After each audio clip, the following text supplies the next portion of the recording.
ప్రజా భరోసాలో భాగంగా కొంత రిప్రజెంటేషన్ వాళ్ళ సమస్యల విషయంలో రావడం జరిగింది.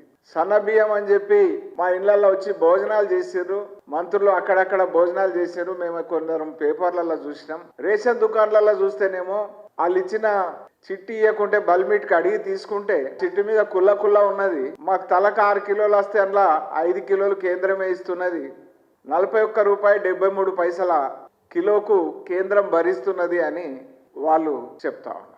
6 కిలోలలో 5 కిలోలు సన్న బియ్యానికి కేంద్రం భరిస్తుంటే మంత్రులు పోయి రేషన్ దుకాణాలలో చక్కగా వస్తున్నా లేదా చూడాలా గాని గరీబోళ్ళ ఇళ్లలో పోయి అన్నం తిని ఈ సన్న బియ్యం మేమే ఇచ్చినామని సన్నాయి నొక్కుడు ఇది రంగేసుకునే కార్యక్రమం తప్ప ప్రజలకు మేలు చేయడం అనేటువంటి దానికోసం కాకుండా ఇచ్చేదాన్ని మేమిస్తున్నామని చెప్పి ప్రజలను మభ్యపెడుతున్నారు తప్ప మరొకటి కాదు. సామాన్యులకు ఎలక్షన్లల్లో అరచేత స్వర్గం చూపించిన ఈ సర్కారును అడుగుతా ఉన్నాం. రోజు మీటింగ్లు, రోజు డైలాగులు, రోజు చెప్తా ఉన్నారు. జర ఎన్నికల ముందు చెప్పినవి అమలు చేయడానికి ఆలోచన చేయండి. వెనకటి సర్కార్లు ఉన్నోళ్ళు ఈ సర్కార్లు ఉన్నోళ్ళు సవాళ్ళు ఇసురుకుంటా ఉన్నారు. నువ్వెంత తిన్నావు సవాళ్ళు ఇసురితే పబ్లిక్ వచ్చి చెప్తారు.